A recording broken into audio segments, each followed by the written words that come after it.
आज की दुनिया में सब कुछ तेजी से बदल रहा है। नए अलायंसेस बन रहे हैं, पुराने टूट रहे हैं। अमेरिका और चाइना जैसे सुपर पावर्स अपना दम दिखा रहे हैं और छोटी-छोटी कंट्रीज भी अपनी जगह बनाने के लिए संघर्ष कर रही हैं। इस ग्लोबल चेसबोर्ड पर भारत का क्या रोल है? क्या हमें किसी एक कैंप में शामिल होना चाहिए या अपना खुद का रास्ता बनाना चाहिए? इसी सवाल का जवाब मिलता है एक ऐसी किताब में जिसे लिखा है भारत के external affairs minister doctor S Jaishankar ने। एक ऐसे मंत्री ने जिन्होंने दुनिया के सबसे ताकतवर राष्ट्रों के साथ टेबल पर बैठकर भारत की आवाज उठाई है। The India way strategies for an uncertain world सिर्फ एक किताब नहीं, बल्कि एक दृष्टि है, एक विजन है कि कैसे भारत अपनी सोच, अपने स्वार्थ और अपनी संस्कृति के साथ दुनिया के बीच अपनी एक अलग पहचान बनाए।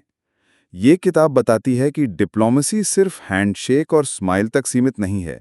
ये एक कला है, एक स्ट्रैटेजी है जिसमें दुश्मन से भी बात करते हुए अपने फायदे की सोचनी पड़ती है।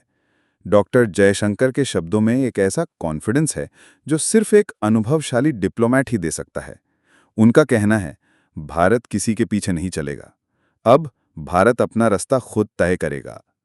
अगर आप जानना चाहते हैं कि भारत ने कैसे दुनिया के बदलते इक्वेशंस को समझा, कैसे अपने नेशनल इंटरेस्ट को सबसे ऊपर रखा और कैसे अपनी फॉरेन पॉलिसी को नए अंदाज में ढाला, तो ये वीडियो आपके लिए है। ये ऑडियो बुक स्टाइल सीरीज आपको हर चैप्टर का गहरा सार देगी, एकदम असली और अनुभव भरे लफ्जों में, वैसे ही जैसे डॉक्टर एस जयशंकर ने लिखा है। चलिए शुरू करते हैं द इंडिया वे का पहला अध्याय, जहां हम समझेंगे डिप्लोमेसी की असली कला। Chapter 1 the art of diplomacy. दुनिया में हमेशा ही बदलाव आते रहे हैं, लेकिन हर दौर का एक अपना रिएक्शन होता है। कई लोग नए बदलाव को अपॉर्चुनिटी के रूप में देखते हैं, तो कुछ लोग इसे सिर्फ खतरे का सिग्नल समझते हैं। आज भी ग्लोबल ऑर्डर में ऐसे ही तेजी से बदलाव हो रहे हैं, लेकिन सवाल यह है, भारत का इस बदलते हुए ग्लोबल लैंडस्केप में क्या रोल होगा? हम खुद को कैसे डिफाइन करेंगे, एक ऑब्जर्वर के रूप में या एक प्लेयर के रूप में? डॉक्टर जयशंकर कहते हैं कि डिप्लोमेसी एक स्टैटिक चीज नहीं है, ये एक कला है, जीवंत, इवॉल्विंग और न्यूआंस्ड। ये किसी एक टेक्स्ट बुक से नहीं सीखी जा सकती। ये एक प्रोसेस है जिसमें हर जेस्चर, हर साइलेंस, हर मुस्कान का मतलब होता है।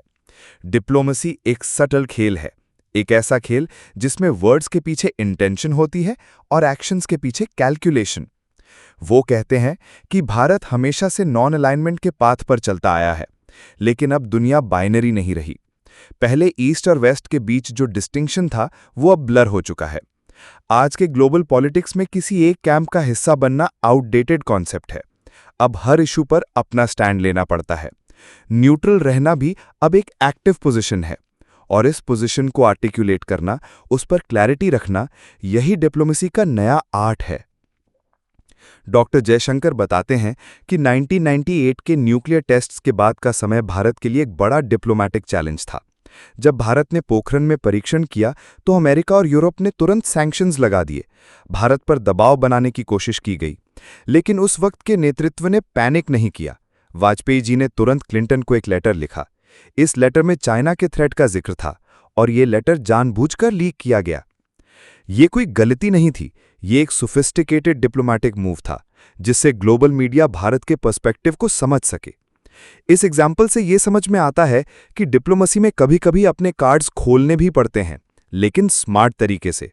भारत ने इस क्राइसिस को एक अपॉर्चुनिटी में बदला, डायलॉग इनिशिएट किया, बातचीत का प्लेटफॉर्म तैयार किया। जयशंकर कहते हैं कि यही होती है डिप्लोमेसी की असली कला, जहां टकराव के बीच भी बातचीत की गुंजाइश बनाई जाती है।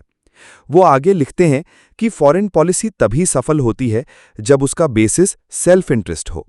आइडियोलॉजिकल रिजिडिटी के बजाय प्रैक्टिकल अप्रोच काफी मायने रखता है। भारत ने 1971 में इंडो सोवियत ट्रीटी साइन की। उस समय बांग्लादेश की मुक्ति के लिए भारत को स्ट्रेटेजिक सपोर्ट चाहिए था। यूएसएसआर के साथ ये समझौता एक टैक्टिकल नेसेसिटी था, लेकिन उसने भारत को एक फर्म पोजीशन दी। इस ट्रीटी ने दुनिया को एक सिग्नल दिया कि भारत आइसोलेटेड नहीं है और उसके पास एक पावरफुल बैकर है। एक और जरूरी मुद्दा जिस पर वो जोर देते हैं, वो है डोमेस्टिक पॉलिटिकल कंसेंसस। अगर किसी देश के अंदर ही फॉरेन पॉलिसी पर कंफ्यूजन है तो इंटरनेशनल प्लेटफॉर्म पर क्लैरिटी लाना मुश्किल होता है। फॉरेन पॉलिसी कोई सिर्फ एक मिनिस्ट्री का काम नहीं होता, ये एक नेशनल आउटलुक का हिस्सा है। जैसे सिविल न्यूक्लियर डील के दौरान हुआ, काफी ऑपोजिशन था, इंटेंस पार्लियामेंट्री डिबेट्स हुए, लेकिन अंत में नेशनल इंटरेस्ट सबसे ऊपर रहा। भारत ने अपने लॉन्ग टर्म एनर्जी सिक्योरिटी के लिए ये डील की और वर्ल्ड स्टेज पर अपनी क्रेडिबिलिटी बनाई। डिप्लोमेसी का एक और इंपॉर्टेंट एंगल है पेशेंस। जयशंकर बार बार इस बात को एम्फेसाइज करते हैं कि diplomatic decisions short term popularity के लिए नहीं लिए जाते। कई बार ऐसे डिसीजंस लेने पड़ते हैं जो तुरंत लोगों को समझ नहीं आते, लेकिन उनका असर कुछ साल बाद नजर आता है। डिप्लोमेसी एक लॉन्ग टर्म इन्वेस्टमेंट है, एक ऐसा प्रोसेस जिसमें वक्त के साथ रिटर्न्स मिलते हैं, लेकिन शुरुआत में साइलेंस या क्रिटिसिज्म भी झेलना पड़ता है। चैप्टर में एक और इंटरेस्टिंग पॉइंट है पब्लिक डिप्लोमेसी। पहले के जमाने में डिप्लोमेसी क्लोज डोर्स के पीछे होती थी, लेकिन आज के ग्लोबलाइज्ड और डिजिटली कनेक्टेड दुनिया में डिप्लोमैट्स को सिर्फ लीडर्स से बात नहीं करनी पड़ती, बल्कि पब्लिक ओपिनियन को भी हैंडल करना पड़ता है। Social media, press conferences, interviews, ये सब नए डिप्लोमैटिक टूल्स बन चुके हैं। आज एक डिप्लोमैट को आर्टिकुलेट भी होना पड़ता है, एक्सेसिबल और शार्प भी। वो कहते हैं कि एक अच्छा डिप्लोमैट वही है जो अपने देश के नैरेटिव को कॉन्फिडेंटली रखे और साइमल्टेनियसली दूसरे देशों की सेंसिटिविटीज का भी ध्यान रखे। कब चुप रहना है और कब बोलना है, ये एक कला है जो हर किसी को नहीं आती। एक इफेक्टिव डिप्लोमैट वो होता है जो दूसरों के नैरेटिव्स को सुनता भी है, लेकिन उनमें खुद को खोता नहीं है। डॉक्टर जयशंकर फिर वापस आते हैं अपने कोर आर्ग्यूमेंट पर कि भारत को अपना खुद का रास्ता बनाना होगा। ना वेस्ट के इन्फ्लुएंस में आना है, ना किसी और ब्लॉक के। अपनी पॉलिसीज, अपने डिसीजंस हमें अपने इंटरेस्ट के हिसाब से डिफाइन करने होंगे। वो लिखते हैं कि मॉडर्न वर्ल्ड में सक्सेस उन्हीं नेशंस को मिलती है जो अपनी डिस्टिंक्ट आइडेंटिटी मेंटेन करते हैं। चैप्टर का अंत एक पावरफुल मैसेज के साथ होता है। जयशंकर कहते हैं कि डिप्लोमेसी कोई रेडीमेड टेम्पलेट नहीं है, ये एक डायनामिक टूल है जो हर क्राइसिस के हिसाब से इवॉल्व होता है। ये निगोसिएशन भी है, असर्शन भी, ये साइलेंस भी है, स्टेटमेंट भी, और सबसे जरूरी बात, ये अपने नेशनल इंटरेस्ट का सेफगार्ड है। द इंडिया वे का एसेंस ये है कि भारत को अपने एक्सपीरियंसेस, अपनी हिस्ट्री और अपने कोर वैल्यूज के बेसिस पर एक डिस्टिंक्ट फॉरेन पॉलिसी बनानी चाहिए।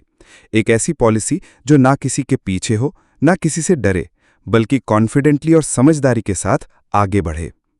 अगले चैप्टर में हम देखेंगे कि कैसे भारत ने अपने इतिहास और सभ्यता से इंस्पिरेशन लेकर अपने डिप्लोमेसी के फ्रेमवर्क को और गहरा बनाया।